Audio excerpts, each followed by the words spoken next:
You know what it is. You know who it is. It's the Sizzle! Here on WLTH 1370 AM 92.7 FM. It is the Sizzle, the talk of the 219, the best information, the best sports information you're going to get. I said it last night on the podcast. I'm going to say it again. From the windows to the walls, to all that information comes to all of y'all. That's not how that goes. Oh, well, since I'm on the right side of 1911, I'm not on the other side. I can't say what the Newt brothers would say. But I can say that it's hot in here. If you remember last week, the word of the day was sizzling, which is very hot. Then we have sizzleization, becoming hot. And our first word, just to make sure everybody's on page and we're right there, is saucy. You know what it means to be saucy. You are full of flavor. I think I'm telling you, I think once you get a hold of this book, you'll understand what's going on. It's just making me hungry, man. When I get saucy, I get hungry. No, sir, you can't get saucy. You can't get hot. You're hungry, but I know what you can get. There's one person who's going to give you some saucy information, and that is the coldest winter ever with the 5-day forecast. All right, well, right now, it's about 39 degrees, and if you haven't noticed, it's raining. The low of today will be about 36 degrees, and that will be hitting that around 10. Tomorrow, we have a chance of snow. Probably a really good chance since it is raining today. You got to get a little bit of extra, whatever that is. Bad weather, hate it, can't stand it. But the high will be 35, the low will be 30. Sunday will be cloudy with a high of 33 and a low of 28. Monday will have a high of 35 and a low of 30. Tuesday, again, a high of 35 and a low of 30. And we're wrapping up that 5 days with another snowy day with a high of 35 and a low of 30. Wow, that's amazing. It's just winter in January. Why are we even concerned? It ain't a foot of snow outside. As soon as it starts snowing, everybody, oh my God, there's too much snow out here. I don't know what we're going to do. I've never seen, what is this white stuff falling? I think everybody has gotten to the point now where they are just so used to now having short weather. You know, the thing is, it's all the Floridians that didn't, all the snowbirds that didn't go down to Florida. Right, they just stayed here. Jane, I've never seen this before. Well, now that you're here, welcome to winter. And welcome to the coldest winter ever. Yeah. She's in the building. Jay Sizzle's in the building. G Sizzle's in the building. You know how it is. Rich Sizzle will be in the building later on, so we've got a lot to go through. But you know what? It's time for our lead story, so it's time to open up the lead stories of the day. Hey, man, let's just start off. Let's get to the lead stories. Number 1, Derek Jeter. The captain, elected to the Hall of Fame. But there was an issue in his election to this Hall of Fame. Derek Jeter did not get a unanimous vote into the Hall of Fame. You know what's amazing about this? Every other writer except for one decided that he wasn't. If Derek Jeter's career of being the Yankee captain, 14 Major League Baseball All-Star games, 3,465 career hits, 5 Silver Slugger awards. If this guy is not worthy of being a first ballot Hall of Famer, who is? That's a great question. I'm going to tell you who was the first ballot Hall of Famer right before him. Who was that? Mariano Rivera. Rivera was not only was he a first ballot Hall of Famer, he was a deserving Hall of Famer. And he had the only unanimous decision.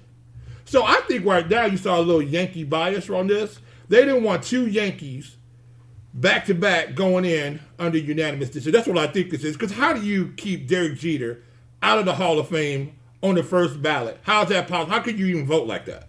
It's amazing that something that ridiculous would allow to just be that a writer would even have that kind of animus towards Derek Jeter, that wouldn't happen. But it had happened. But he is in the Hall of Fame, and now we will get ready for a wonderful, wonderful Hall of Fame announcement and election, and the festivities will be great.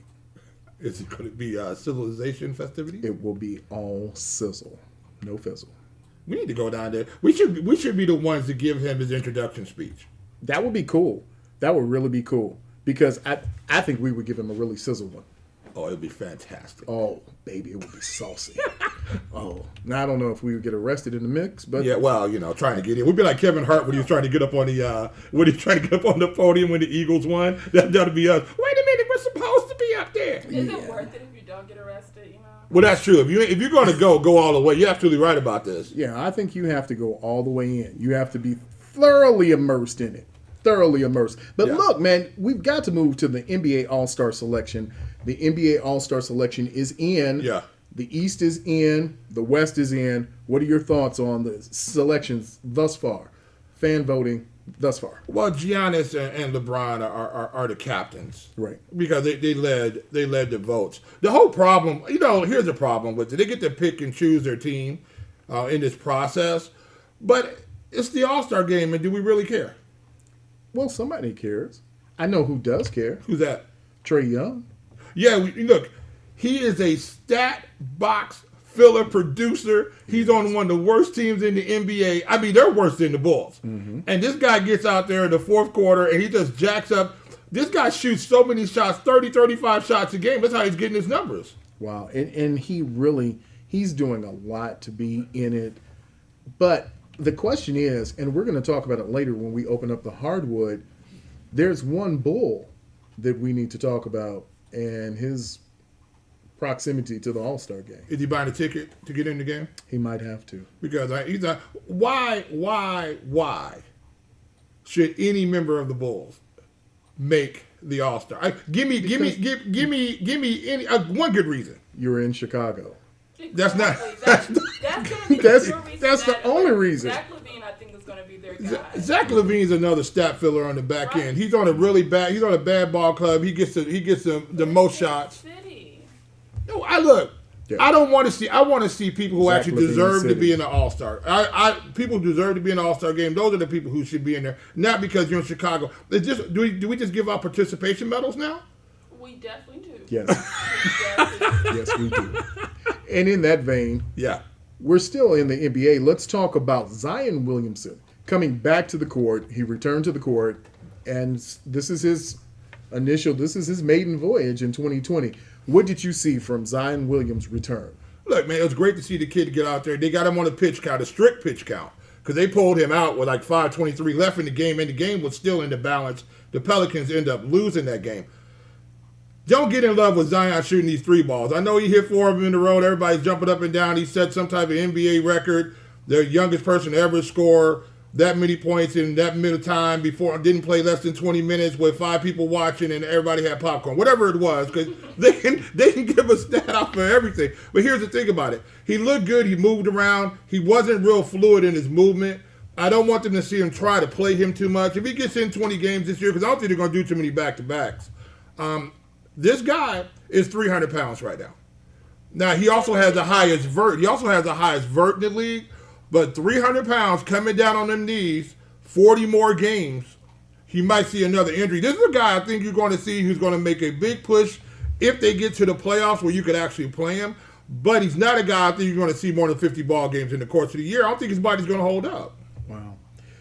Well, someone who didn't hold up in that same vein is Serena Williams is out at the Australian Open. She lost in straight sets to Ki Wang. And I don't know, Jay. How should we feel about Serena not making the Australian Open? Look, Serena said herself, she says, I'm too old to be playing like this. She needs to be ready to go. I think Serena wasn't ready to play. And it showed. And you look at a 38-year-old Serena just can't walk out on the court now, and because she's Serena Williams, everybody's going to faint, and she's just going to win. She's going to have to play. She has a target on her back. We see the young up-and-comers are out there. We saw Coco Gauff be one of the top Australian players out there. Coco's number 64 in the world right now. And a 15-year-old, she can't even drive a car yet. She has a learner's permit. But she's out here playing at the highest level right now. And right now you're just seeing the Osaka girl. That's who Coco beat. But you're seeing it starting to change right now. These old people are just not going to be able to stay in the sports like this. Who just beat Venus, though? Wasn't that Coco that just beat Venus? I think Venus got them both. Yeah, she got them both. She did it a second time. Yeah, so she got them both. All I'm saying is, it's a one-on-one sport. So, of course, just like we have a lot of older basketball players, but because they're a team, they kind of can cover it up. We're sitting up there still calling LeBron James King James. But, there's been some times even looking a little rough out there, if we're being honest. the same with the great man Tom Brady. You know, he's looking a little older now too. But since he has a team to support him, it's easier to cover it up. So, you know, she's just succumbing to her age, you know. That's all that is. Well, you have a big dilemma here for Serena Williams moving forward. Now, with Kiang Wang, she had beaten her before. But Serena has bemoaned at the point that she lost in straight sets that it was an unprofessional loss and she should be better. She was going to set a record. She was looking for a 24th win in the Australian Open. Not saying that she can't make it, but now this just pushes it back 1 year. Well, it looks like two. You got to remember now, this is 3 years now. Serena has not won a Grand Slam event. So what you're looking at right now is you see a body that's saying no, but your mind is saying yes. You start to see the decline, just like we're seeing in the NFL. The quarterbacks now, the guard is changing. 40-year-old Venus can't stay out there, keep playing like she's doing, and neither can 38-year-old Serena. At some point in time, you got to ride off into the sunset. Well, it has been since 2017 that she's won a major, but we believe Serena can get back. But one person who won't be coming back is Eli Manning. Eli Manning retires after 16 years in the NFL. Hey, Eli said, once a giant, always a giant. He was throwing a little shade. He was throwing a little shade. All you other quarterbacks that want to switch around and change teams at the end, circa Tom Brady. If you want to change teams at the end, you need to stay. Hey, well, Tom Brady threw shade back at him.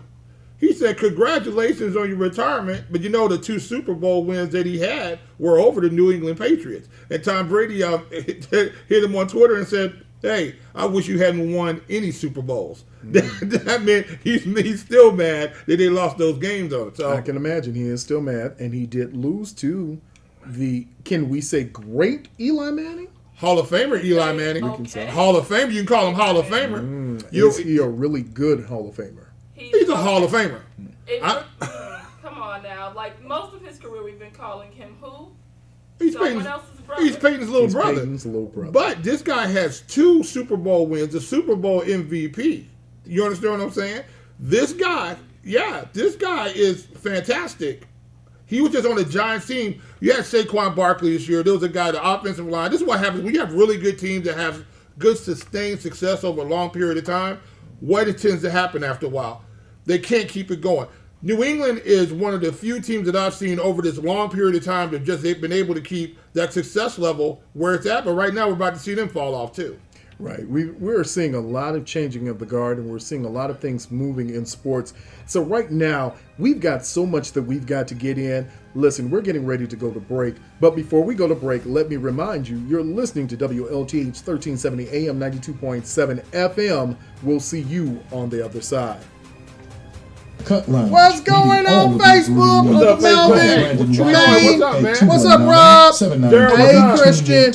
Where's the baby? I followed on girl. You're doing well, my brother. 22. Cold cuts. Got Granddaddy on there. You know what it is. We know what it is. It's those Right right on Facebook. I know what we do. Bring you the hotness. Friday from 6 to 8 p.m. Hey, where we going after this? We're going on Packers, 49ers? Yeah. Yeah, we're going Packers. Need a place to stay? A permanent place to call your own.